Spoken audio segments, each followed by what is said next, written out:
जब तक बीकॉम किया तब तक ये नहीं पता था ये आगे लाइफ में क्या करना है। क्या रीज़न है कि बहुत सारे एमएसएमई रजिस्टर नहीं करती है?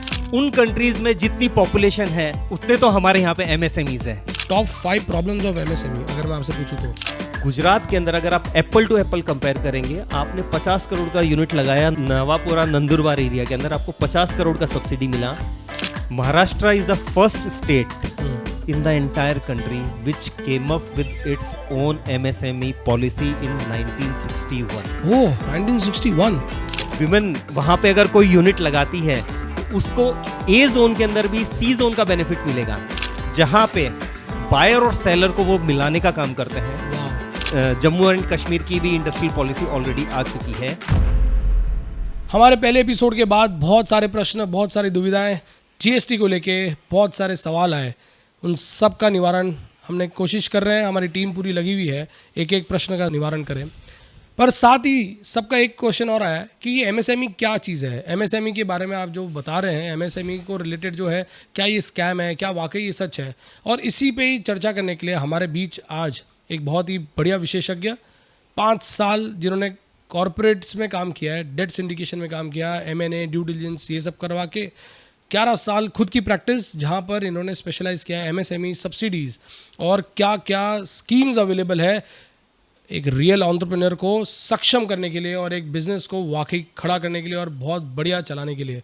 हमारे बीच आरवीजी के एल्यूमनी के वाइस प्रेसिडेंट, एक बहुत ही hard working committed individual, chartered accountant CA Sachin ji Tulsian हमारे बीच मौजूद है। वेलकम सचिन जी। बहुत बहुत धन्यवाद अर्पित जी, आज के इस विक्ट्री टॉक्स में मुझे बुलाने के लिए।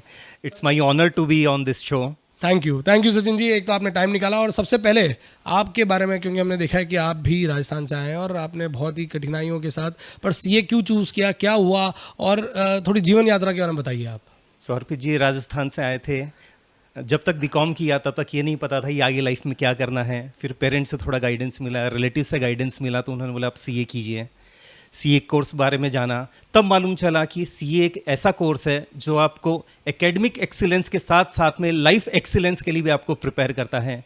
ओह यस, बीकॉम तक या 10th तक हम लोग को रिवर्स होता था, पासिंग परसेंटेज 90% होते थे, फेलियर्स 10% होते थे। करेक्ट। जब CA में आया तो मालूम चला कि यहाँ पे तो सब कुछ उल्टा है, लाइफ में फेलियर्स 90% हैं और सक्सेस 10% है। CA के रिजल्ट के अंदर आपको भी पता है 8% 9% रिजल्ट रहता है।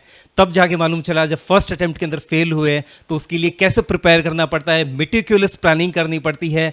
आपको 1 घंटे के लिए, 1 मिनट के लिए, 1 दिन के लिए और 1 साल के लिए प्रिपरेशन करना पड़ता है। हर चीज़ की प्लानिंग करनी पड़ती है, हार्ड वर्क करना पड़ता है। ये हमें CA कोर्स ने सिखाया, तो लगा कि इस कोर्स के अंदर हम लोग एंटर करते हैं। और फिर कहीं ना कहीं बॉम्बे में आके कहीं ना कहीं हमें ये टाइम की तो इम्पोर्टेंस वैसे ही समझ में आ जाती है। तो चाहे वो प्रिपरेशन के लिए हो, चाहे वो ट्रेन पकड़ के ऑफिस पहुंचने के लिए हो, हमको हर एक मिनट को प्लान करना पड़ता है। बिल्कुल नहीं। सो यही कोर्स ने, CA कोर्स ने हम लोग को दिया है। बहुत बढ़िया, आपका मेल हो गया। हमें ना बहुत सारे क्वेश्चंस आए हमारे पहले एपिसोड के बाद, तो खुद एक CA हैं तो काफ़ी कुछ तो हमने हेल्प कर दिए, पर अभी वाकई में बहुत छोटी छोटी ऐसे माइन्यूट सी प्रॉब्लम्स आई, तो हमने कहा कि MSME पे हम किसी को बुलाएं। तो सबसे पहला सवाल आपसे, MSME वाकई आपको लगता है कि ये इतना हाइप किया हुआ है, या MSME सही में ऐसा कोई सरकार कहीं जुमला तो नहीं है जो कहते हैं लोग, अगर MSME वाकई आपको लगता है कि बहुत इंपॉर्टेंट है? सो अर्पित जी, मेरे को लगता है 50 मिनट की आज की जो आपने सेशन रखा है MSME के ऊपर, तो उसके 50 मिनट के बाद में आप और हमारे दर्शक वो शायद खुद अपने आप जान पाएंगे कि whether MSME is a myth और fact. I would say MSMEs are the backbone of this country. हमारे भारत देश की अर्थव्यवस्था की ये एक रीढ़ की हड्डी है। जैसे किसी इंसान के लिए सीधा खड़ा रहने के लिए, उसको मजबूती देने के लिए जो रीढ़ की हड्डी काम करती है, वही हमारी अर्थव्यवस्था के अंदर MSMEs काम कर रही हैं। अच्छा, आपका कहने का मतलब है कि अगर किसी को पुरुषार्थ दिखा के खड़ा होना है तो उसको रीढ़ की हड्डी की जरूरत है, और अगर इकोनॉमी में आपको और एंटरप्रेन्योर को अगर खड़ा होना है तो कहीं ना कहीं MSME सबसे बड़ा बैकबोन है। कुछ इसको बैकिंग करते हुए कुछ आप स्टैटिस्टिक्स बताइए। हमारे देश के अंदर आज की डेट में तकरीबन 7 करोड़ MSMEs हैं, whether those are registered. 7 crore MSMEs हैं, रजिस्टर्ड या अनरजिस्टर्ड। अच्छा, दोनों मिला के 7 करोड़ MSMEs हैं। अब मैं आपको थोड़ा सा इसको लिंक करने के लिए डेटा देता हूँ। 140 करोड़ की पॉपुलेशन के अंदर 7 करोड़ के MSMEs हैं। 140 करोड़ में से 7 करोड़ MSMEs हैं। अगर हम लोग दूसरे कंट्री से कंपेयर करें तो आज यूरोप के अंदर फ्रांस और जर्मनी की पॉपुलेशन 7 करोड़ है। ओ माय गॉड, उन कंट्रीज में country, जितनी पॉपुलेशन है उतने तो हमारे यहाँ पे एमएसएमईज है। ओहो, now you can see the strength. Correct. अब मैं आपको एक दूसरा स्टैटिस्टिक्स हाँ. देता हूँ इसके साथ में। हाँ, हमारी कंट्री की आज की डेट में GDP is around 3 trillion USD. Okay, 3 trillion USD है। अगर हम लोग उसको रुपीस में बराबर कन्वर्ट है। करें तो मोटा मोटी 240-250 लाख करोड़ की हमारी जीडीपी है। हाँ। उसमें से एमएसएमई का कंट्रीब्यूशन 30% है। 30%। 30%। So Wow. MSMEs are contributing near about 80 lakh crore of the GDP of the country. Oh, Reliance जिसको हम लोग कॉन्ग्लोमरेट मानते हैं, हाँ। उसकी मार्केट कैप 20 लाख करोड़ 20 है। लाख करोड़ 4 रिलायंस के बराबर हमारी आज कंट्री MSMEs है। कंट्री की एमएसएमई है। माय गॉड, ये तो बहुत ही मतलब अद्भुत बात है। ये एक तरह से मतलब देश के लिए सबसे ज़रूरी हो गया है कि आज रिलायंस जैसे 4 गुना अगर कोई मार्केट कैप जीडीपी को कंट्रीब्यूट कर रहा है, ऐसा है कि एमएसएमई सेक्टर है, तो इसके बारे में कहीं ना कहीं हमें बहुत कुछ समझना और जानना बहुत ज़रूरी है। आपने कहा कि रजिस्टर्ड और अनरजिस्टर्ड दोनों हो, ये क्या मतलब है? रजिस्टर्ड और अनरजिस्टर्ड मतलब समझा नहीं। सो रजिस्टर्ड का मैं आपको बताता हूँ। गवर्नमेंट ने एक पोर्टल किया है। इससे पहले हम लोग 2 साल पहले ये पोर्टल को उद्यम रजिस्ट्रेशन, उद्योग आधार रजिस्ट्रेशन बोलते थे। ओके। अभी उन्होंने उसको उद्यम रजिस्ट्रेशन किया है। ओके। बहुत ही सिंपल प्रोसेस है, सेल्फ सर्टिफाइड है, आपको कोई डॉक्यूमेंट वगैरह सबमिट करने का जरूरत नहीं है। सेपरेटली ऑनलाइन आप जाइए और विद इन 30 मिनट्स कोई भी एमएसएमई जाके अपने आप को रजिस्टर कर सकता है। एक बार आपने उसके ऊपर एमएसएमई में रजिस्टर किया, then you are registered MSME. अच्छा। और उसके बाद में गवर्नमेंट जो भी फायदे देती है एमएसएमईज के लिए, सब्सिडीज हैं या फिर और कोई फाइनेंस रिलेटेड फायदे हैं, वो सारे स्कीम्स है, वो सारे आप एमएसएमईज के। तो क्या रीज़न है कि बहुत सारी एमएसएमई रजिस्टर नहीं करती है? मतलब जैसे आपने कहा कि 7 करोड़ है, उसमें से थोड़ी रजिस्टर्ड है, थोड़ी अनरजिस्टर्ड है। कोई रीज़न आपको ऐसा लगता है कि अनरजिस्टर्ड है, या शायद उनको नहीं पता है कि रजिस्टर होने का फायदा है? उसमें मैं शायद बोलना चाहूंगा, जो मेरे को लगता है अनअवेयरनेस इज समथिंग, जहां पे उनको पता नहीं रहता कि ऐसे हमारे लिए बेनिफिट्स मिल रहे हैं, ये सब गवर्नमेंट फायदे दे रही है एमएसएमईज के लिए। फायदे सुन के तो बहुत मज़ा आता है। फायदे तो हम देखेंगे, पर आप सब जो भी देख रहे हैं और अगर आप एक एमएसएमई हैं और अनरजिस्टर्ड है, ये एमएसएमई की डेफिनेशन है, आप अगर इनमें फॉल करते हैं तो आप प्लीज़ इसको देखिए। अगर आप इनके अंदर हैं तो आज ही रजिस्ट्रेशन जाएं। पोर्टल, क्या पोर्टल बताया आपने?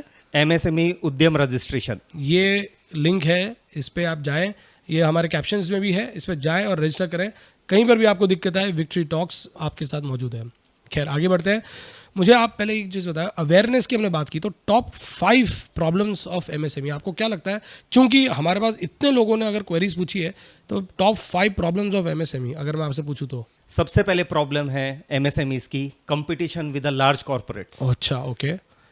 कंपटीशन जो लार्ज कॉर्पोरेट्स के साथ में मिलता है, उनको economies of scale large corporates को मिल पाता है, पर स्मॉल एमएसएमईज को नहीं मिल पाता है। वो एक बहुत बड़ा चैलेंज है एमएसएमईज के लिए।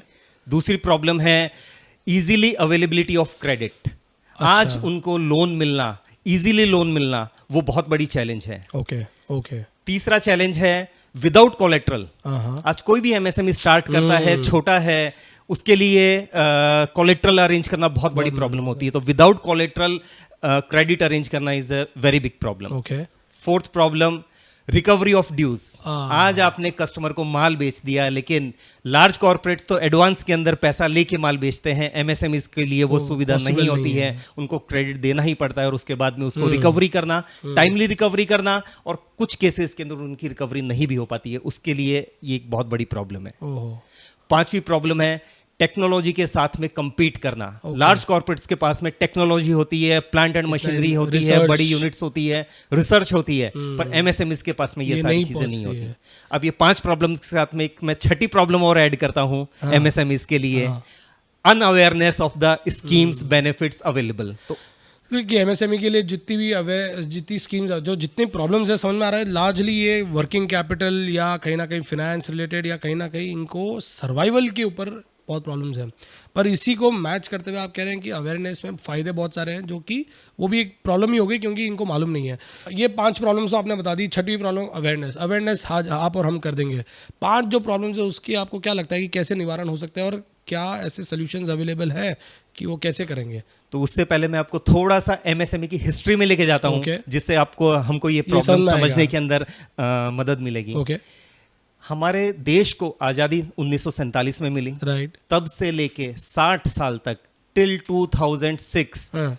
There was no MSME ministry और एमएसएमईडी एक्ट। ओ 2006 के अंदर 60 साल बाद में आज़ादी मिलने के बाद में एमएसएमईडी एक्ट हमारे देश के अंदर आया और 2007 के अंदर गवर्नमेंट ने इसके लिए सेपरेट एमएसएमई मिनिस्ट्री का निर्माण किया, गठन किया। अच्छा। तब से जाके गवर्नमेंट को लगा कि ये एक एमएसएमई जो हम लोग ने सेक्टर बताया, मैंने आपको बहुत सारे उदाहरण दिए, हमारी इकोनॉमी के अंदर 30% जीडीपी में कंट्रीब्यूशन करता है। एक और मैं आपको इसके साथ में फिगर देता हूं अर्पित जी, ये जो 6 करोड़ एमएसएमईज हैं वो 15 करोड़ डायरेक्ट एम्प्लॉयमेंट भी जनरेट करती हैं और अगर हम हर एमएसएमई के साथ में 2 इनडायरेक्ट एम्प्लॉयमेंट भी ऐड कर दें तो 30 करोड़ की आबादी को ये एम्प्लॉयमेंट डायरेक्ट और इनडायरेक्ट मिलके प्रोवाइड करवा रही हैं। तभी ये आजकल बोला जा रहा है कि आत्मनिर्भर भारत जो बोल रहे हैं, एमएसएमईडी इसीलिए इतना फोकस पे है, पूरी गवर्नमेंट अगर देखें तो इसीलिए इतना फोकस डाल रही है कि सेल्फ एम्प्लॉयमेंट जनरेट कर रही है ये। तो 2006 में जैसे ही इन्होंने एमएसएमईडी एक्ट क्रिएट किया, एमएसएमई की डेफिनेशन बनाया, कौन एमएसएमई है उनको डिफाइन किया और फिर मिनिस्ट्री इन्होंने क्रिएट करके, करंट गवर्नमेंट है ये डेटा क्रंचिंग के अंदर, डेटा माइनिंग के अंदर दे आर द एक्सपर्ट्स, जैसे हम लोग बाकी सब चीज़ों में भी देखते हैं। जब ये 2014 के अंदर आए और उन्होंने देखा कि हम इतने बड़े स्ट्रेटा को, जो हमारा वोट बैंक भी हो सकता है, 30 करोड़ जो डायरेक्ट इनडायरेक्ट बेनिफिशियरीज हैं एमएसएमईज के, जो 30% जीडीपी के अंदर कंट्रीब्यूशन करते हैं, जो हमारे एक्सपोर्ट्स का 45% कंट्रीब्यूशन करते हैं, इंडस्ट्रियल आउटपुट का 40% कंट्रीब्यूशन एमएसएमईज देते हैं, इनको हम लोग पीछे कैसे छोड़ सकते हैं? इनको मेन स्ट्रीम में लेके आना पड़ेगा, इनको फायदे देने पड़ेंगे, इनको फायदे देंगे, सपोर्ट देंगे, तभी ये हमारे लिए वोट बैंक भी कन्वर्ट करेंगे और साथ में देश की अर्थव्यवस्था को 8-9-10% का जो हम लोग टारगेट लेके चलते हैं उसमें कंट्रीब्यूशन के लिए ये लोग तैयार होंगे। तब जाके उन्होंने ये 5 प्रॉब्लम्स आइडेंटिफाई किए जो हम लोग ने बात किया और हर प्रॉब्लम के लिए उन्होंने मेटिकुलसली वर्क करके और एक सॉल्यूशन निकाला। तो अब जैसे हम लोग ने प्रॉब्लम में सबसे पहले डिस्कशन किया competition from large corporates. Correct. अब उसको मिटिगेट करने के लिए government came up in year 2016-17 से वो लोग इस पे काम कर रहे थे। They created a GeM portal. GeM portal, yes, very good. So GeM portal is basically online उन्होंने एक पोर्टल क्रिएट किया है जहां पे बायर और सेलर को वो मिलाने का काम करते हैं। Wow. Buyers are all government public sector enterprise public sector units. अच्छा। अब मैं इसको थोड़ा सा आपको डिटेल में बताऊं तो जितने भी हमारे ministry of defence, ministry of railway, public sector banks, जितने भी हमारे लोकल बॉडीज है, Bombay Mumbai municipal corporation, Pune municipal corporation, ये सारे उसके अंदर बायर्स हैं और हमारे जितने भी एमएसएमईज हैं, रजिस्टर्ड एमएसएमईज हैं, वो जाके जेम पोर्टल के ऊपर अपने आप को रजिस्टर कर सकते हैं। करने के बाद में they are the authorised sellers. अब गवर्नमेंट वहां पे टेंडर्स निकालती है और उन्होंने एक टारगेट दिया हुआ है हर मिनिस्ट्री को। आज से पहले कैसा होता था, उनको कुछ प्रोक्योरमेंट करना है, लेट्स टेक एन एग्जांपल, उनको बूट्स परचेज करने हैं डिफेंस मिनिस्ट्री को अपने सोल्जर्स के लिए। 1 साल का उनका टारगेट है, 1000 करोड़ के बूट्स उनको परचेज करने हैं। पहले ये सारा का सारा ऑर्डर और टेंडर्स चले जाते थे लार्ज कॉर्पोरेट्स के पास में। अच्छा। लेकिन जेम पोर्टल, ये टेंडर्स यूजुअली पेपर्स और उसके थ्रू जाते थे, पेपर्स के थ्रू जाते थे और उसमें जो अप्लाई करते थे वो सब के सब लार्ज कॉर्पोरेट्स होते थे। एमएसएमई की कभी उसमें भागीदारी होती नहीं। क्वालिफिकेशन क्राइटेरिया उनके लिए सूटेबल होता, उनके लिए सूटेबल होता था। जेम पोर्टल आने के बाद में गवर्नमेंट ने डिसाइड किया कि आप हर साल जो प्रोक्योरमेंट करते हो उसका एक सर्टेन परसेंटेज आपको जेम पोर्टल के थ्रू ही प्रोक्योर करना है। Let's take an example, defence के अंदर उन्होंने बोला आप जो भी प्रोक्योरमेंट करते हैं उसका 10% आपको जेम पोर्टल के थ्रू करना है। ब्रिलियंट। इमीडिएटली आपने वहां पे एमएसएमईज के लिए 100 करोड़ की अपॉर्चुनिटी क्रिएट कर दी। परफेक्ट। अब मैं आपको इसके अंदर एक प्रैक्टिकल उदाहरण देता हूं हमारे क्लाइंट के साथ में। नहीं तो मेरे को एक चीज, आप आगे बढ़ो उससे पहले मेरे दिमाग, चूंकि मैं प्रैक्टिसिंग सीए खुद भी हूँ, तो मेरे दिमाग में जैसे थोड़ा सा एक आइडिया है कि यार इतनी सारी अगर अपॉर्चुनिटीज लिस्ट होती है तो क्या एक प्रैक्टिसिंग सीए जो एमएसएमई की क्राइटेरिया में अगर आता हो, क्या वो भी अपने आप को उधर लिस्ट कर सकता है? और क्या अगर वो हमारे जो आईसीआई के एथिकल टेंडर गाइडलाइंस, क्योंकि टेंडर मॉनिटरिंग ग्रुप है ये सब है, उसके गाइडलाइंस के मुताबिक अगर क्या वो भी बिड करके इसमें पार्टिसिपेट करके बिजनेस ले सकता है? बहुत अच्छा क्वेश्चन रेज किया आरपी जी आपने। और बीइंग चार्टर्ड अकाउंटेंट हम लोग हमारे क्लाइंट्स के फायदे के साथ में हमारा फायदा भी देखते हैं। हमारे बहुत सारे दर्शक है ना प्रैक्टिसिंग सीए भी है एक्चुअली। तो मैं आपको इसके अंदर अच्छी खबर देता हूँ। 2021 के अंदर ICAI came up with a circular wherein they allowed chartered accountants to participate in GEM portal. वाह, आपको MSME में रजिस्ट्रेशन के लिए, MSME रजिस्ट्रेशन आपका मैन्युफैक्चरर्स और सर्विस प्रोवाइडर्स के लिए है. We chartered accountants are the service providers. आप रजिस्टर कर सकते हैं. और जेम पोर्टल के ऊपर आज की डेट में तकरीबन 11,500 प्रोडक्ट्स रजिस्टर्ड हैं. अच्छा. और 380 के लगभग सर्विसेज रजिस्टर्ड है. और उसके अंदर अगर किसी PSU को चार्टर्ड अकाउंटेंट की सर्विसेज की रिक्वायरमेंट है, let's take an example, stock audit के लिए जरूरत है, उनको इंटरनल ऑडिट के लिए जरूरत है, वो अपने टेंडर जेम पोर्टल पे उनको डालना जरूरी है. अच्छा. और चार्टर्ड अकाउंटेंट्स कैन पार्टिसिपेट. सो मतलब वो भी बहुत बड़ा एवेन्यू है. तो जितने भी प्रैक्टिसिंग CAs है, आप लोग को बुलाता हूँ, इन्वाइट करता हूँ, आइए रजिस्टर करें जेम पोर्टल पे और देखिए कहीं ना कहीं अपॉर्चुनिटीज़ हो सकती है. और I think it is time to integrate, कहीं ना कहीं एग्रीगेशन करें अगर, तो हो सकता है जो 10% ऑफ 100 करोड़ का अगर जब प्रोजेक्ट आता है तो क्यों नहीं हम सब मिलके उसके काम कर सकते हैं. तो आई थिंक ICAI भी बोलता है एग्रीगेशन ऑफ फर्म्स करके एक पूरी कमेटी भी है इस बार, तो कहीं ना कहीं सबको जुड़ना चाहिए. मूव इन करते हैं. आप एक केस स्टडी बता रहे थे आपके खुद की, तो नो नेम बेसिस पे अपन इस पे चलते हैं आगे. हो सकता है जेम पोर्टल से रिलेटेड ही केस स्टडी है. मेरे क्लाइंट थे 2014-15 से काम कर रहे थे. MSME छोटा सा है, 5 करोड़ के टर्नओवर से स्टार्ट किया और तकरीबन 2021-22 के आसपास आके उनका 25 करोड़ का टर्नओवर था. डिफेंस के लिए बुलेट प्रूफ जैकेट्स और बूट्स रहता है वो मैन्युफैक्चर कर रहे थे. पर पहले कभी उनको जेम पोर्टल के बारे में पता नहीं था, कभी उन्होंने रजिस्टर नहीं किया था. हमसे एक बार चर्चा हुई, चर्चा के अंदर मालूम चला कि ऐसा एक गवर्नमेंट ने पोर्टल बनाया है. We insisted them to register. इसके लिए आपको आधा दिन लगता है, हो सकता है कई बार थोड़ा सा आपको सपोर्ट की भी जरूरत लगती है. So we are available for such kind of support. हमने उन्हें बताया कि आप रजिस्टर कर सकते हैं. रजिस्टर करने के कुछ 2 महीने बाद में गवर्नमेंट ने, डिफेंस मिनिस्ट्री ने एक टेंडर निकाला जिसमें उनको 4 करोड़ के जैकेट्स की रिक्वायरमेंट थी. वाह. हमारे क्लाइंट को अच्छा ये पुश टेक्नोलॉजी है, सामने से आपको ईमेल आता है आपके अकाउंट के अंदर जो भी आपने अकाउंट दिया हुआ है. तो उन्होंने उस टेंडर के अंदर सोचा कि चलो अप्लाई कर देते हैं. अप्लाई किया विद ऑल द क्राइटेरियाज, वो उसमें एलिजिबल हो रहे थे. उन्होंने वहाँ पे अप्लाई किया और 2 महीने के अंदर उनको टेंडर कंप्लीट करके सप्लाई किया और उनको रिसीव हो गया अमाउंट. तो आई थिंक इमीडिएटली आपने देखा है कि इसका इम्पैक्ट भी आ गया. बिल्कुल. Very good. Moving on, second problem. तो दूसरी problem, easy availability of credit. अच्छा. MSMEs के लिए बहुत बड़ा चैलेंज है. आज आप लार्ज कॉर्पोरेट्स देखिए, उनके पास में कैपिटल की कमी नहीं होती है, आगे होके लिस्टेड रहती है कंपनीज, सामने से इन्वेस्टर्स तैयार रहते हैं. लेकिन MSMEs के लिए वो फ्लेक्सिबिलिटी, वो लग्जरी अवेलेबल नहीं है. इसके लिए गवर्नमेंट ने एक और पोर्टल क्रिएट किया, E-Trades. क्या चीज? E-Trades. TReDS portal. TREDS. Okay. Trade Receivable E-Discounting System. This is revolution. Actually a revolution. Trade portal है जहां पे बायर सेलर कैन गो, और जो फाइनेंसर्स रहते हैं, बैंक्स रहते हैं, वो भी उसके अंदर रजिस्टर करते हैं, पार्टिसिपेट करते हैं. Buyers are basically all large corporates, A category companies. Sellers are only MSMEs.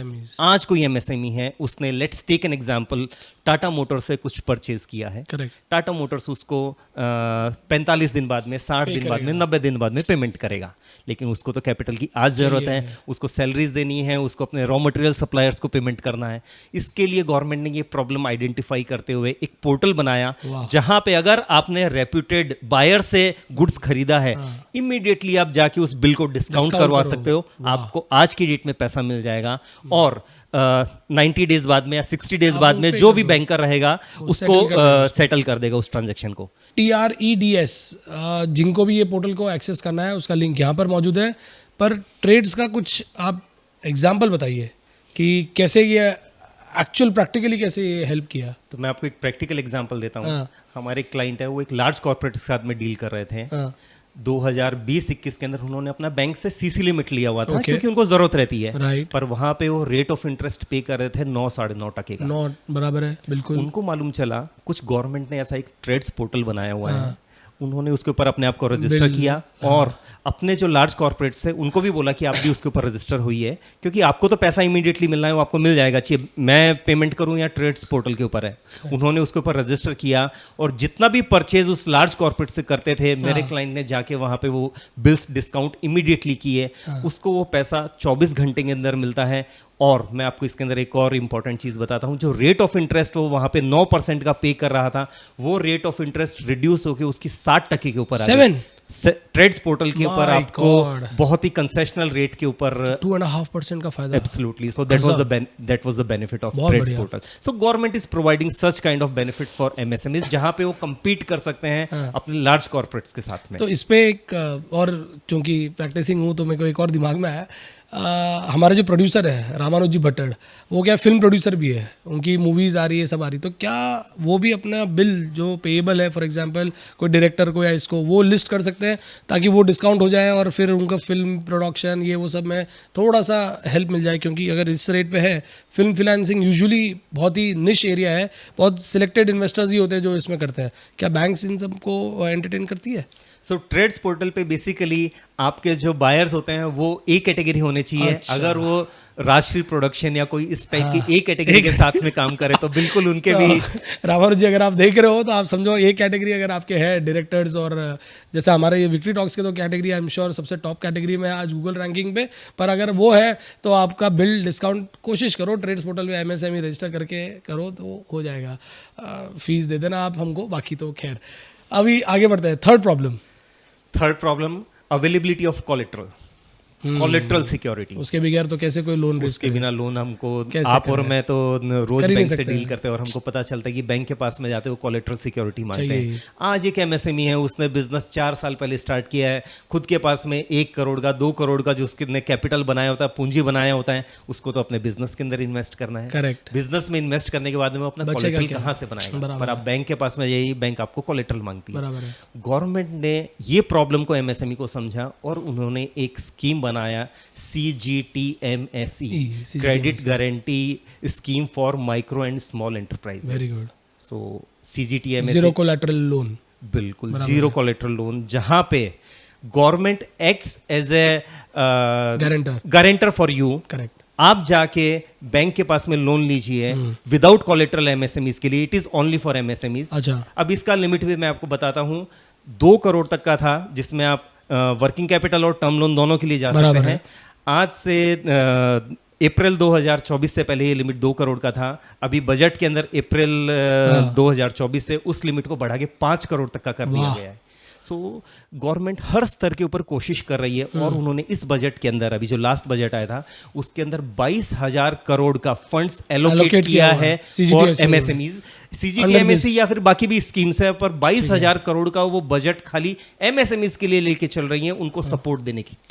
अब तो इसमें तो CGTMSE हो गया, और फिर एक PM कोई योजना भी है जिसके कारण लोन्स मिल रहे हैं, ऐसे भी कुछ है कोई? सो हमारे जो माइक्रो बिजनेसमैन है उनके लिए मुद्रा लोन करके वो लोग प्रोवाइड करवाते हैं। 10 लाख रुपए तक का अगर किसी का लोन चाहिए। और RPG मैं आपको इसके अंदर एक बहुत ही इंटरेस्टिंग फैक्ट भी बताता हूँ। मुद्रा लोन के लिए आपको उसका सैंक्शन, प्री सैंक्शन जो हम लोग बात करते हैं, आपको किसी बैंक में जाने की जरूरत नहीं है। आप मुद्रा के पोर्टल पे जाइए, वहां पे आपको विद इन 60 मिनट्स, उन्होंने उसका नाम ही 59 मिनट्स लोन लिया रखा हुआ है। आप अपने डॉक्यूमेंट्स अपलोड कीजिए, एवरीथिंग इज ऑनलाइन लिंक्ड। आप जैसे ही पैन नंबर डालेंगे आपको इनकम टैक्स के पोर्टल से सारी डिटेल्स वो पोर्टल अपने आप ले लेगा। आपने GST नंबर डाला तो आपको GST की सेल्स की सारी डिटेल्स आ जाएंगी। आप अपना बैंक स्टेटमेंट, कंपनी का बैंक स्टेटमेंट अपलोड कीजिए तो उसमें आपकी क्रेडिट एलिजिबिलिटी कैलकुलेट करके 1 घंटे के अंदर आपको इन प्रिंसिपल सैंक्शन लेटर निकाल के दे देगा। अब उस इन प्रिंसिपल सैंक्शन लेटर के साथ में आप बैंक में जाइए and you are eligible to get that Mudra loan. तो गवर्नमेंट ने ऐसी भी बहुत सारी स्कीम्स लॉन्च की हुई है जो कि हमारे माइक्रो, स्मॉल, मीडियम एंटरप्राइजेस उसका बेनिफिट ले सकते हैं। गजब। 4th प्रॉब्लम पे आते हैं, recovery of dues. Again MSME के लिए माल बनाया, माल बेच दिया, क्रेडिट पे कैसे कुछ खरीदा हुआ है, करेक्ट, अब उसको पेमेंट करना है। लेकिन जिसको माल बेचा है या तो वो उसको डिले पेमेंट कर रहा है या फिर उसने पेमेंट ही नहीं किया है। गवर्नमेंट ने इस प्रॉब्लम को भी बहुत डीपली जाके अंडरस्टैंड किया कि MSMEs को ऐसा क्या बेनिफिट दिया जाए, कैसे उनके ड्यूज रिकवर हो सके हैं, और उसके लिए उन्होंने क्रिएट किया MSME समाधान। और जो हम लोग ने लास्ट 1 साल के अंदर जिसके बारे में बहुत बार सुना, बहुत बार चर्चा हुई है, हमारे भी इंस्टीट्यूट के बहुत सारे फोरम्स के ऊपर उसके बारे में चर्चा हुई है, सेक्शन 43BH। ये तो ड्रैकोनियन आ गया एक तरह से, बेचारे अब हेल्प के लिए निकाला है या उनको पूरा साफ करने के लिए निकाला, ये समझ में नहीं आ रहा है हमको। तो ये हम लोग अभी चर्चा थोड़ा सा आप करेंगे बताइए। तो हाँ, आप बताओ आपके हिसाब से। ये दोनों उन्होंने MSMEs की सुविधा के लिए लेके आए। सबसे पहले मैं एमएसएमई समाधान के बारे में आपको बताता हूँ। अर्पित जी, समाधान के बारे में पहले मैं आपको थोड़ा सा स्टैटिस्टिक्स देता हूँ। गवर्नमेंट ये पोर्टल 2019 के अंदर लेके आई, जहां पे उन्होंने क्रिएट किया, अगर कोई एमएसएमई है उसके ड्यूज आउटस्टैंडिंग है, कोर्ट प्रोसेस तो उसके पास में रिकवरी के लिए लास्ट स्टेप है, पर हमको पता है आज हमारे कोर्ट्स के अंदर केसेस किस लेवल तक आउटस्टैंडिंग पेंडिंग चलते हैं, और एमएसएमई के केसेस की तो तारीख बहुत मुश्किल 2 साल 5 साल बाद में कब आएगी किसी को भी पता नहीं है। तो उन्होंने एक MSEFC काउंसिल क्रिएट किया। उस काउंसिल के अंदर जितने भी एमएसएमईज हैं, अगर किसी ने किसी को भी गुड्स सेल किया हो, but seller should be MSME, अगर उसने गुड्स सेल किया है और बायर ने उसको पेमेंट नहीं किया है, they can go on that MSEFC council portal और वहां पे जाके अपनी कंप्लेंट रजिस्टर कर सकता है। जैसे ही उसने कंप्लेंट रजिस्टर किया, वहां से MSME डिपार्टमेंट से, MSME मिनिस्ट्री से बायर के पास में नोटिस जाता है। नोटिस जाने के बाद में इधर he has to make the payment to the seller, या फिर आपको MSEFC काउंसिल के सामने प्रस्तुत होना पड़ता है। वहां पे वो बायर और सेलर दोनों को बुलाते हैं ताकि उनका रिकंसिलिएशन करवाते हैं। उनको 90 डेज का टाइम देते हैं। 90 डेज के टाइम के अंदर उनको 3 बार हियरिंग के लिए बुलाया जाता है। या तो वो आपस में आकर रिकंसाइल कर लें, अगर बायर ने गुड्स खरीदा है, सेलर ने बेचा है, सब चीजें आपकी शर्तों के मुताबिक थी तो आप पेमेंट कर दीजिए। नहीं कर पाते हैं उसके बाद में भी तो वो ऑर्डर पास करता है MSEFC काउंसिल। ऑर्डर पास करने के बाद में अगर सेलर को कोर्ट में जाना है तो he has to deposit 75% of the disputed amount, तभी वो जाके हाई कोर्ट के अंदर, सुपीरियर कोर्ट के अंदर जाके केस कर सकता है। Otherwise he has to repay the amount. अब मैं आपको इसके अंदर तो ये एक तरह से MSME ट्रिब्यूनल जैसा ही हो गया, ट्रिब्यूनल जैसा, और थोड़ा फास्ट है ये। सो इसके अंदर 90 डेज का उन्होंने टाइम दिया हुआ है, 90 डेज के अंदर में करना ही है। बिल्कुल। मैं आपको थोड़े से स्टैटिस्टिक्स भी देता हूं कि इसकी सक्सेस कैसे चल रही है।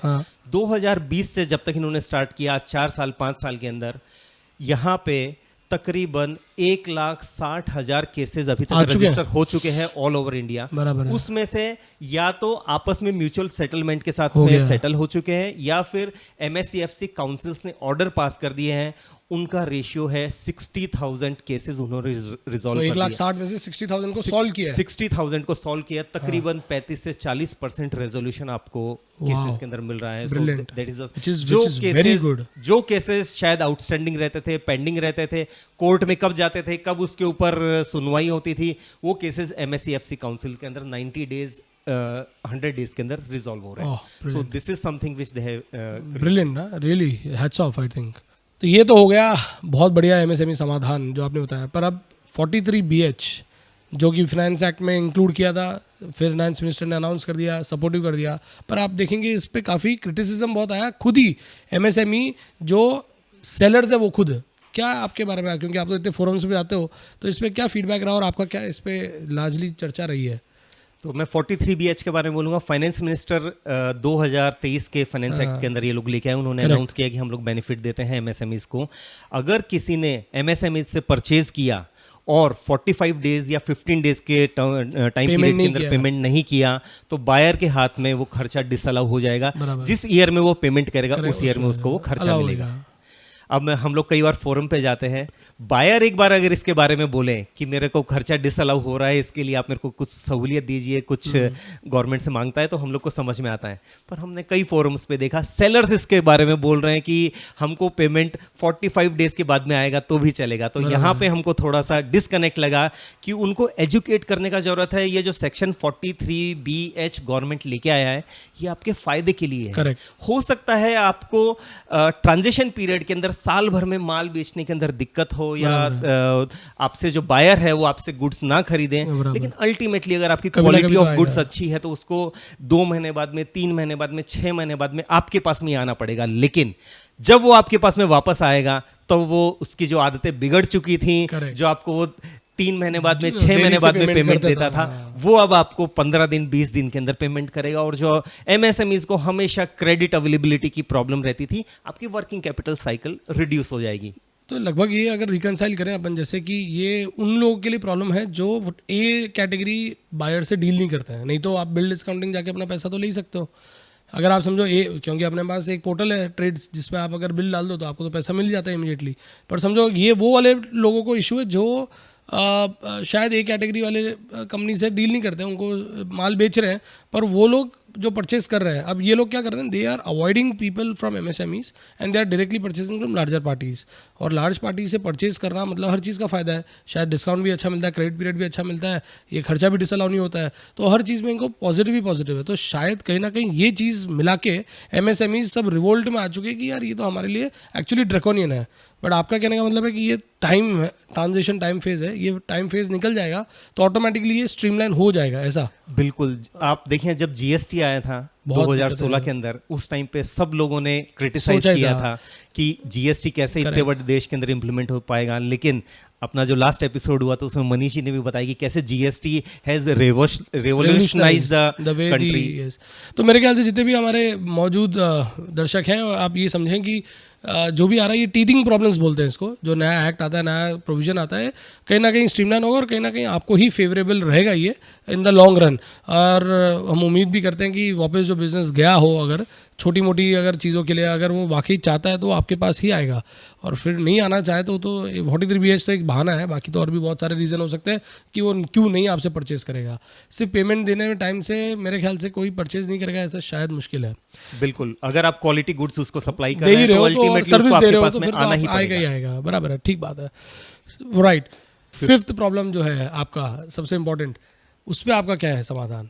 सो हमारी फिफ्थ प्रॉब्लम है टेक्नोलॉजिकली बैकवर्डनेस इन एमएसएमईज। Correct। उनके पास में टेक्नोलॉजी नहीं होती है, कैपिटल इन्वेस्टमेंट के लिए पैसा नहीं होता Right। है।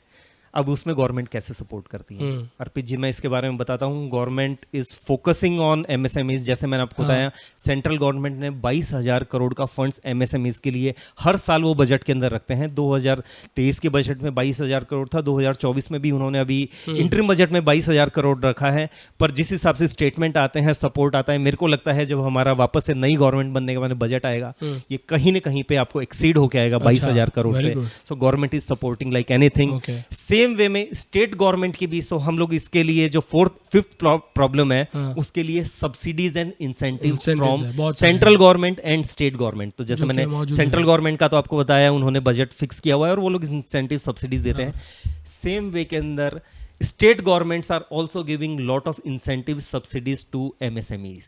परफेक्ट। ये समझ में आया कि पांचों प्रॉब्लम, पांचों की सॉल्यूशंस। छठवीं प्रॉब्लम अवेयरनेस, जहाँ पर हम लोग काम कर रहे हैं। अब एक बहुत इंपॉर्टेंट क्वेश्चन, आपने इतनी सारी बेनिफिट्स बताई है, तो ये बेनिफिट्स है बट क्या ये मिलती हैं? मतलब ये कहते हैं कि ये कहीं मिथ तो नहीं है कि ये बेनिफिट्स हैं, मिलती है वाकई में? CGTMSE हमने बहुत लोगों से सुना शायद कभी मिलता नहीं है, मुद्रा लोन शायद अप्लाई कर रहे हैं, मिल नहीं रहा है, या क्या ऐसी चीज़ें? और रजिस्ट्रेशन में चूंकि हम देख रहे थे, एक आध कोई क्वेश्चन भी आया था कि उसने सब अप्लाई किया पर फिर भी उसको नहीं हो रहा है, तो क्या रीज़न है? आपको लगता है कि ये बेनिफिट्स हैं, क्या ये मिल सकते हैं? और उसके बाद हम सब्सिडीज़ के बारे में भी जानना चाहेंगे आपसे, तो बेनिफिट्स वाकई मिलते हैं?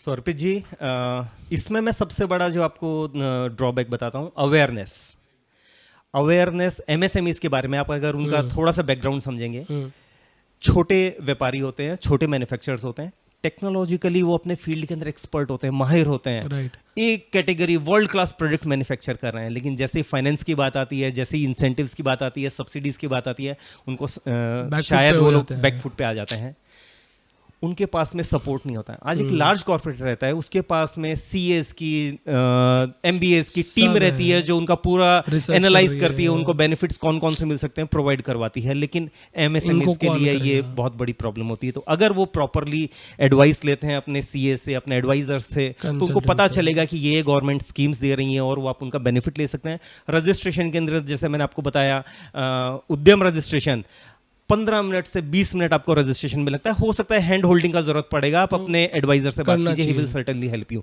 जेम पोर्टल के ऊपर आपको हो सकता है आधा दिन लगेगा रजिस्ट्रेशन करने के लिए। एक बार आपने रजिस्टर किया तो आपको इमीडिएटली टेंडर्स आने स्टार्ट हो जाएंगे, आप उनके अंदर पार्टिसिपेट कर सकते हो। ट्रेड्स पोर्टल पे अगेन आपको आधा दिन लगेगा रजिस्ट्रेशन करने के लिए, लेकिन एक बार आपने रजिस्टर कर लिया तो आपको बिल डिस्काउंटिंग इमीडिएटली आप उनको डिस्काउंट करके पैसा ले सकते हैं। सो अवेयरनेस इज समथिंग मेरे ख्याल से बहुत रिसेंट का एक केस है, हमारे बीच हमारे साथ कोई आए थे बंदे जो चाह रहे थे कि वसई में कोई प्लांट डालें, शायद आप भी एक बता रहे थे ऐसे कोई केस। तो सिंपल है, लोन वोन लेने की बात कर रहे थे, बहुत माथापच्ची हो रही थी, नहीं मिल रहा था। सिंपल एक कंसल्टेंट के पास गए, उस कंसल्टेंट ने बोला कि आप ये क्यों वसई में कर रहे हो, क्यों नहीं आप ये कहीं और जाके कर लो तो वहाँ पर आपको सब्सिडी भी मिल जाएगी, लोन मिल जाएगा, and believe me revolution transform हो गया पूरा बिजनेस। तो कहीं आपके साथ भी ऐसा कुछ केस ऐसा हुआ है? तो अर्पित जी, आई थिंक ये आपने नब्ज पकड़ी है हमारे आज के इस टॉक शो की। वाह, सब्सिडीज इंसेंटिव्स। परफेक्ट। सबसे पहले मैं आपको महाराष्ट्र का बैकग्राउंड देता हूँ। हाँ। महाराष्ट्र में कैसे सब्सिडीज अवेलेबल हैं, एमएसएमईज के लिए क्या मिलता है और कैसे उसका बेनिफिट लिया जा सकता है। Maharashtra is the first state in the entire country which came up with its own MSME policy in 1961. ओह, 1961। 1961 से महाराष्ट्र की इंडस्ट्रियल पॉलिसी है एमएसएमईज के लिए। तभी हम लोग जो बात करते हैं महाराष्ट्र इतना एडवांस क्यों है आज की डेट में इंडस्ट्रियल डेवलपमेंट के लिए। उन्होंने अपने लार्ज कॉर्पोरेट्स के लिए तो डेवलपमेंट किया ही किया, साथ में उनको पहले से पता था कि हमारी एमएसएमईज रीढ़ की हड्डी हैं, इनको हमको साथ में लेके चलना है। So they came up with the policy from 1961 जो आज तक भी चलती आ रही है। हर 5 साल में वो उस पॉलिसी के अंदर थोड़े चेंजेस करते हैं, उसको अपग्रेड करते हैं। और अभी जो लास्ट पॉलिसी था वो 2019 से लेकर 24 तक का था। अच्छा। उसके अंदर एमएसएमईज के लिए उन्होंने 3000 करोड़ का सब्सिडीज का बजट एलोकेट किया था, which has been fully utilised. हर साल पूरा यूटिलाइज होता है। एमएसएमईज जिनको इसके बारे में नॉलेज रहती है, जिनको इसके बारे में पता रहता है, वो इसका बेनिफिट लेते हैं। इसके ऊपर मैं आपको जितने लोग महाराष्ट्र में हैं उनसे स्पेशल हाथ जोड़ के विनती है कि कहीं पर भी आप काम कर रहे हो, कुछ भी आप कर रहे हो, एक अच्छे कंसल्टेंट, एक अच्छे चार्टर्ड अकाउंटेंट जो सब्सिडीज़ में एक्सपर्टीज़ रखते हैं और जो एक लेवल पे काम करते हैं और जिनको पूरे महाराष्ट्र में, क्योंकि मुझे नहीं लगता कि आप अगर एक्स जगह पे जाते हो वहाँ से अगर थोड़ा दूर जाके वाई पे भी कर लोगे तो कोई नुकसान नहीं होगा, पर अगर आपको एक ज़बरदस्त फ़ायदा हो सकता है सब्सिडी के थ्रू, जो 3000 करोड़ का बजट लेके ये स्टेट चल रहा है, कहीं ना कहीं आप और हम उसको यूटिलाइज कर सकें और उस पर वाकई वर्क करके आपकी और हमारी ज़िंदगी खुशहाल हो सकती है। तो ऐसा कोई केस बताइए जहाँ पर वाकई आपने बहुत बड़ा इम्पैक्ट लाया हो सब्सिडीज़ को यूज़ करके। कई बार एमएसएमईज आते हैं जिनको पहली बात अवेयरनेस होती है, नहीं होती है कि सब्सिडीज कैसे मिलेगी, क्या मिलेंगी। हमारे क्लाइंट थे, फूड प्रोसेसिंग के अंदर थे, आए बोले कि हमको एक यूनिट डालना है वसई के अंदर। वसई जो मुंबई के पास में वसई है। में हो गया, बराबर है। अब महाराष्ट्र की सब्सिडीज आप थोड़ा सा मैं आपको साथ में डेमोग्राफीज भी बताऊंगा। महाराष्ट्र गवर्नमेंट क्या चाहती है, जो एरियाज ऑलरेडी डेवलप हो गए हैं वहां पे हम लोग को नई इंडस्ट्रीज नहीं लगवानी है, एनकरेज उधर ही करें जहां पर अगर कोई लगाता भी हो तो हम आपको इंसेंटिव्स नहीं देंगे। तो वसई जैसा एरिया हो गया, पूना के पास में चाकन एरिया हो गया, वो ऑलरेडी डेवलप हो चुके हैं, वहां पे हम आपको कोई इंसेंटिव्स नहीं देंगे। तो वो हमारे पास में आए, बोले कि हमको एक फूड प्रोसेसिंग का यूनिट लगाना है वसई के अंदर। अब मैंने उनसे ब्रेकअप पूछा तो बोले इन्वेस्टमेंट, लैंड का हमारा बहुत मेजर इन्वेस्टमेंट होता है जिसमें मेरे को 5 करोड़ का 10 करोड़ का वो बजट लेके आए। वसई में लैंड किधर, लैंड अवेलेबल नहीं हमको। लेकिन उन्होंने रीसेल के अंदर लैंड छोटा सा टुकड़ा, जिसके लिए उनको 5 करोड़ का उनका लैंड के लिए बजट था, उसके बाद में बाकी का रिमेनिंग 5 करोड़ का बिल्डिंग और प्लांट एंड मशीनरी के अंदर था। अब जब हमारे पास में आया तो हमने थोड़ा सा स्टडी करके महाराष्ट्र की इंडस्ट्रियल पॉलिसी के बारे में उनको बताया कि आपको बेनिफिट मिल सकता है, पर वसई में आप अगर यूनिट नहीं लगाते, हाँ बाकी के फैक्टर्स आपको अपने लेवल के ऊपर एनालाइज करने पड़ेंगे, availability of labour, availability of power.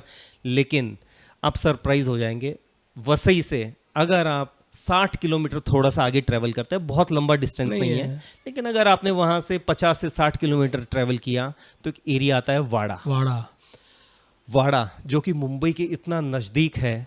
वहां पे that area comes under D+ zone इन महाराष्ट्र। अच्छा, D+ जोन के अंदर मोस्ट फेवरेबल हो गया ये, मोस्ट फेवरेबल हो गया। वहां पे अगर आप यूनिट लगाते हैं, कोई भी मैन्युफैक्चरिंग यूनिट लगाता है, तो महाराष्ट्र स्टेट गवर्नमेंट 60% आपको कैपिटल सब्सिडी दे रहा है।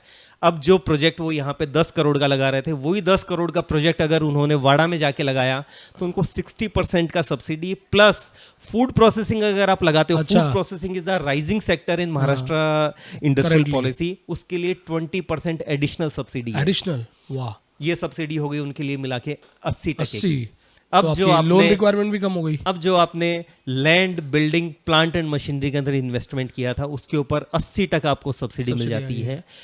एक और बेनिफिट महाराष्ट्र का, हाँ। अगर आप दूसरे स्टेट्स देखेंगे या सेंट्रल गवर्नमेंट देखेंगे, वहां पे वो आपको सब्सिडी का बेनिफिट देते हैं, वो investment in only plant and machinery. ओ पर महाराष्ट्र के अंदर this subsidy is on investment in land, building, plant and machinery. वाह। आपने जितना भी मूवेबल इमूवेबल के ऊपर इन्वेस्टमेंट किया है, सबके ऊपर आपको सब्सिडी मिलती है।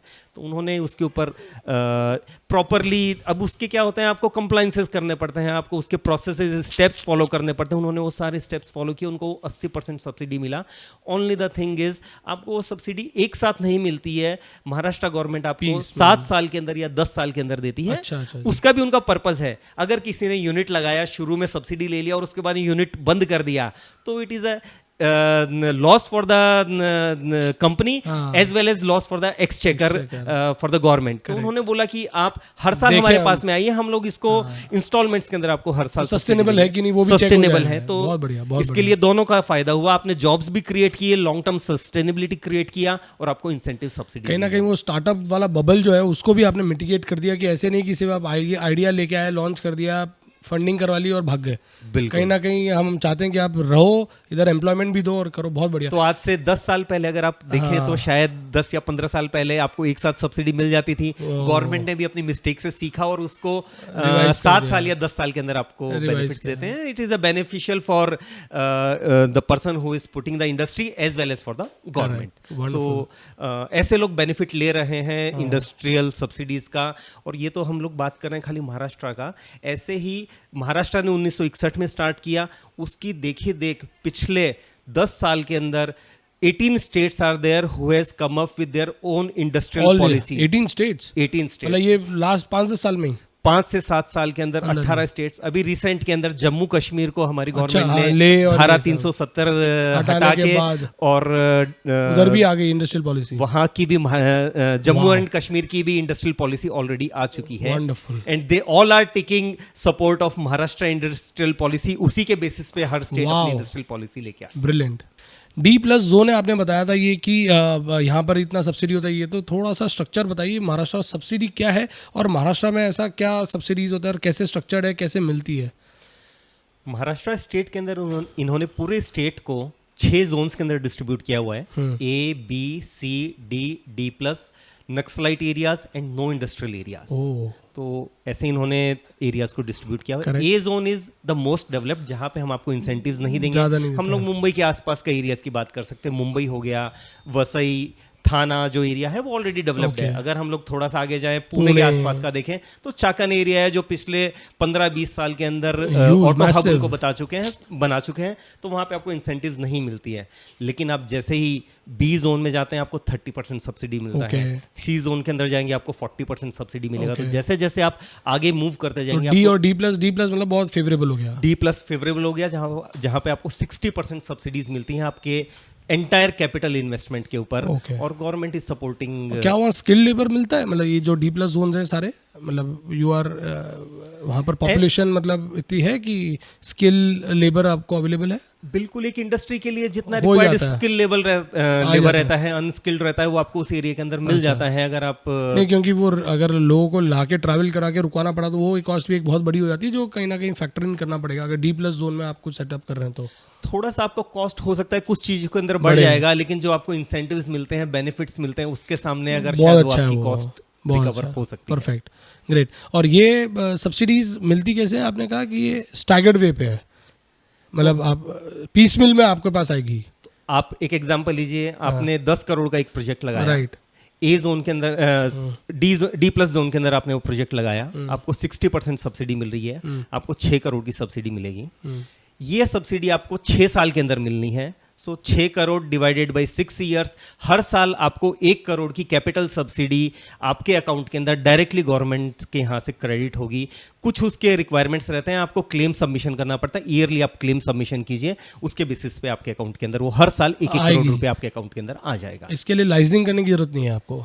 सो आपको क्लेम्स, आपको एक Claim एडवाइजर करना ही की पड़ता जरूरत है। पड़ती है जो आपके लिए क्लेम्स बना सके, सबमिशन कर सके। अगर कोई एमएसएमई है वो खुद से भी कर सकता है, तो कंसल्टेंट या आपको एक इन हाउस कोई आपको चाहिए होगा जो ये आपको हेल्प करे प्रोसेस में। इन हाउस भी आप क्रिएट कर सकते हैं, या फिर अपने आप बहुत सारे एडवाइजर्स, सीएज रहते हैं जो इस फील्ड के करते हैं, अंदर हेल्प काम कर करते हैं, सकते आप हैं उनसे आपको। और कहीं ना कहीं उसमें कैपिटल, आप फाइनेंसिंग की भी थोड़ी सी प्लानिंग भी अच्छे से कर सकते हो आप इसमें। बिल्कुल। सो आपको अगर बहुत उसमें important है। कोलेट्रल फ्री लोन चाहिए, जो हम लोग ने सीजीटीएमएससी का बात किया, तो किया। आप सीजीटीएमएससी का लोन भी ले सकते हैं, जहाँ पे आपको कोलेट्रल नहीं देना पड़ा, आपको फाइनेंसिंग मिल गया, साथ में आपको इंसेंटिव सब्सिडीज भी मिल गए। Perfect.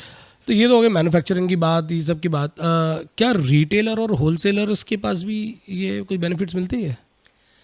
So Arpit ji, I think जब ये 43BH आया था, उसके अंदर हम लोग ने होलसेलर और रिटेलर्स के बारे में भी बहुत सारी चर्चाएं की, सुनी yes. थी। अब मैं इसके ऊपर आपको थोड़ा सा डेफिनेशन में लेके जाता हूं एमएसएमई की, और उसके ऊपर क्लियर करता हूं कि whether retailers and wholesalers are MSMEs और नॉट। सबसे इंपॉर्टेंट क्वेश्चन।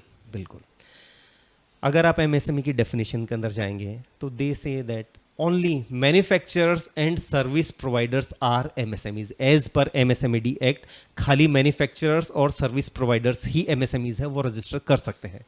लेकिन 2020 के अंदर central government came up with GR, जहां पे उन्होंने बोला, उनको देख के लग रहा था कि जो हमारे रिटेलर्स एंड होलसेलर्स हैं वो भी थोड़ा सा पीछे छूट रहे हैं, उनको हम लोग को सपोर्ट देने का जरूरत है।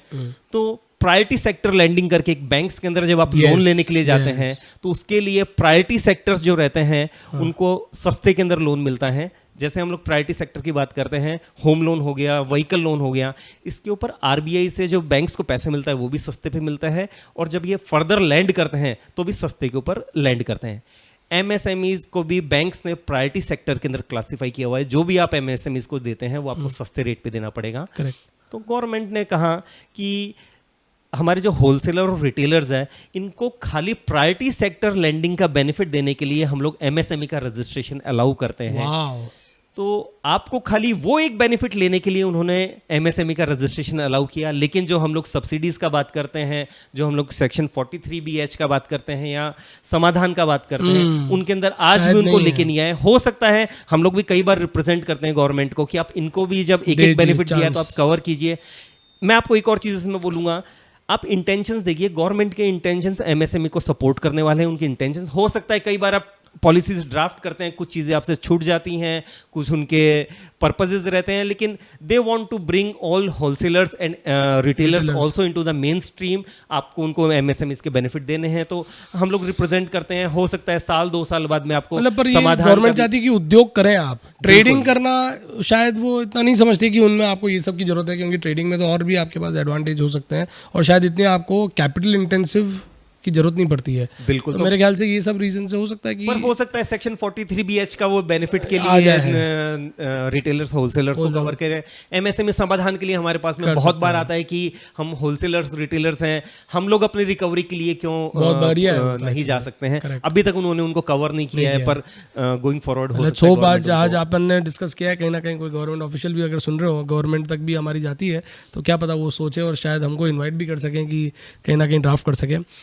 हमने देख लिया कि यहाँ पर आप सबको सक्षम बना रहे हैं, सब कुछ कर रहे हैं, पर एक जो है हमारी नारी शक्ति, जिनको सक्षम करना सबसे महत्वपूर्ण है। और आज एडमिनिस्ट्रेटिव बात करें तो सबसे टॉप क्वालिटी अगर एडमिनिस्ट्रेटर्स हमारे पास हैं तो एक विमेन है, चाहे वो वाइफ हो, चाहे वो हमारी सिस्टर हो, चाहे वो हमारी मदर हो।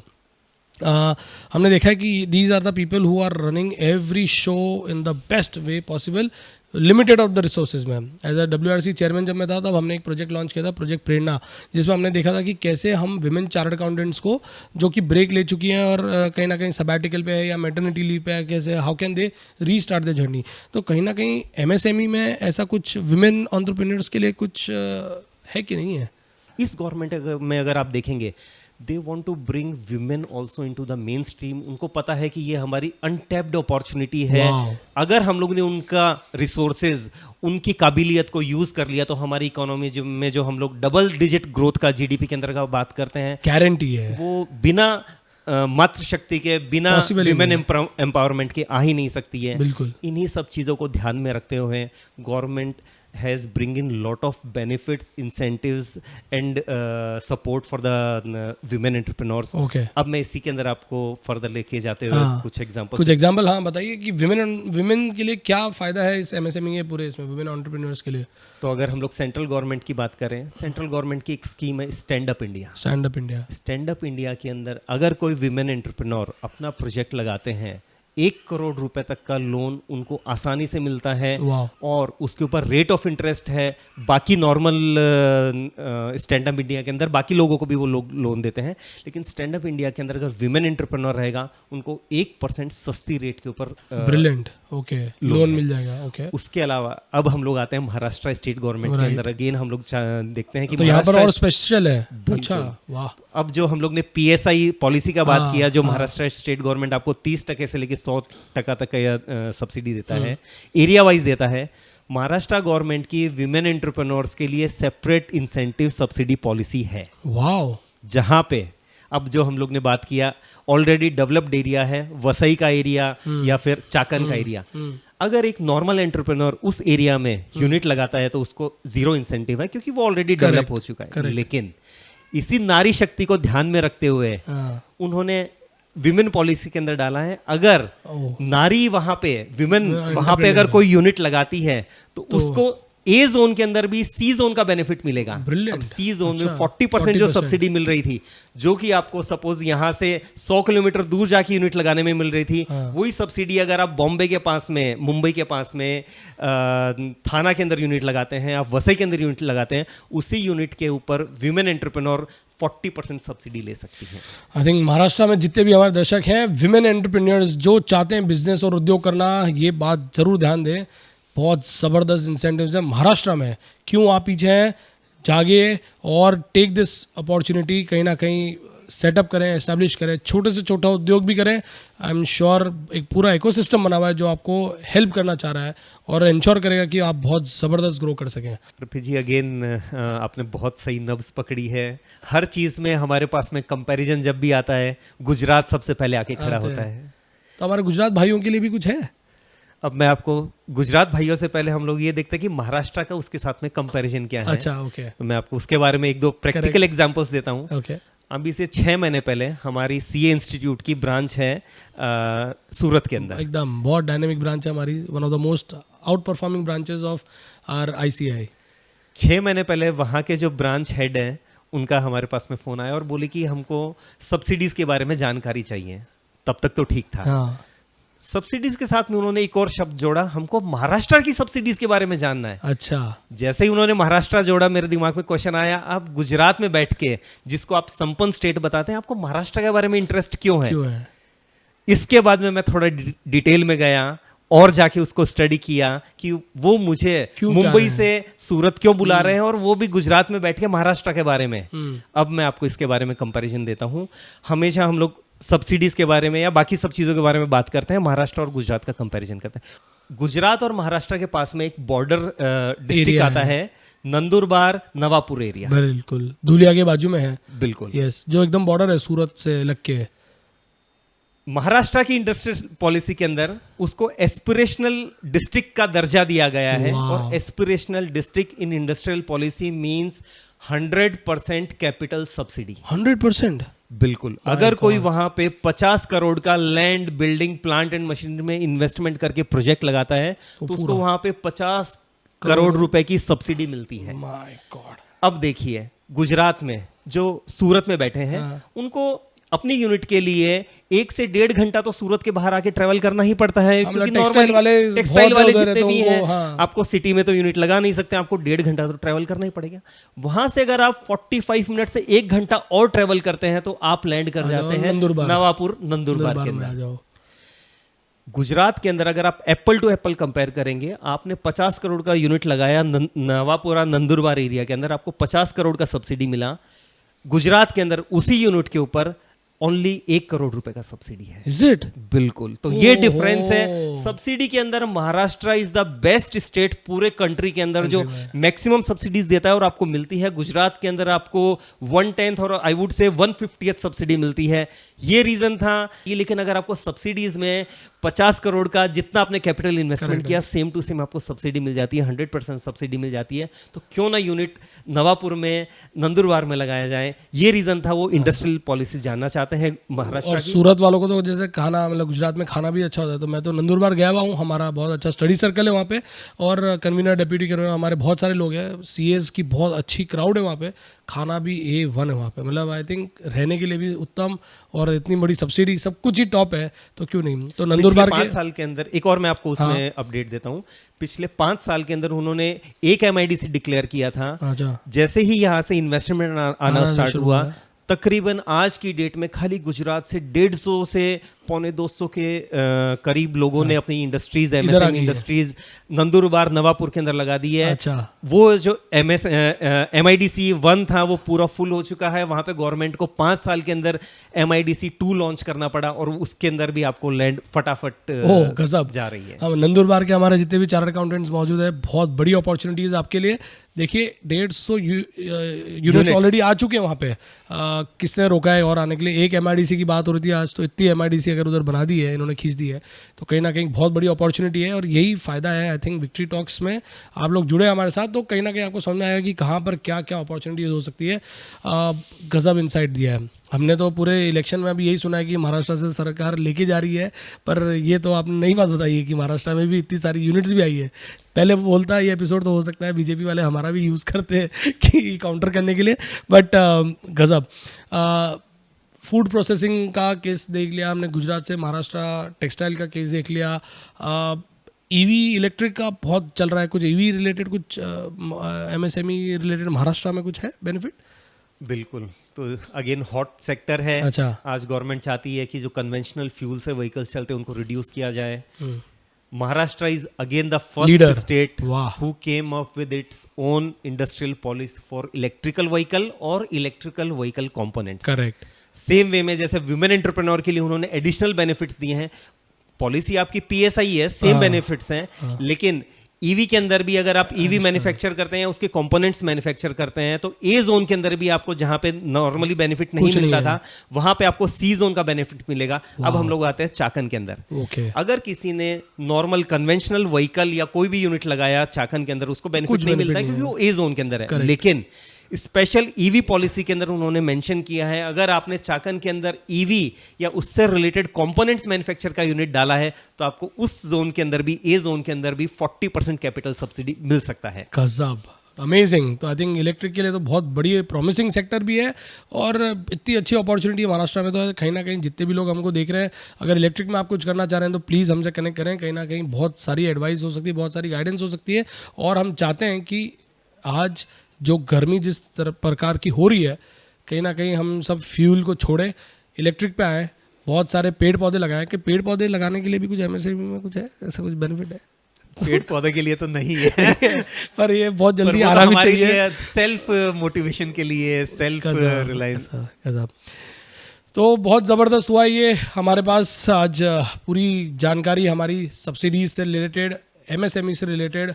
महाराष्ट्र क्यों लीडर है इस पूरी पॉलिसी, जहाँ पर 2006 में एक्ट आया, महाराष्ट्र 1960 से इस प्रोविज़न पे काम कर रहा है, एनकरेज कर रहा है, प्रॉमिसिंग स्टेट की तरह उभर के आया है, और आज 18 स्टेट्स में ये पॉलिसीज़ हैं, सेंट्रल गवर्नमेंट की इतनी पॉलिसीज़ हैं। बहुत कुछ आपको जानकारी मिली, शायद इसके बारे में और भी आपको समझना हो, जानना हो, लिखिए हमें विक्ट्री टॉक्स पे। मैं हूँ Arpit Kabra, chartered accountant, past chairman WIRC। विदा लेता हूँ, बहुत बहुत धन्यवाद।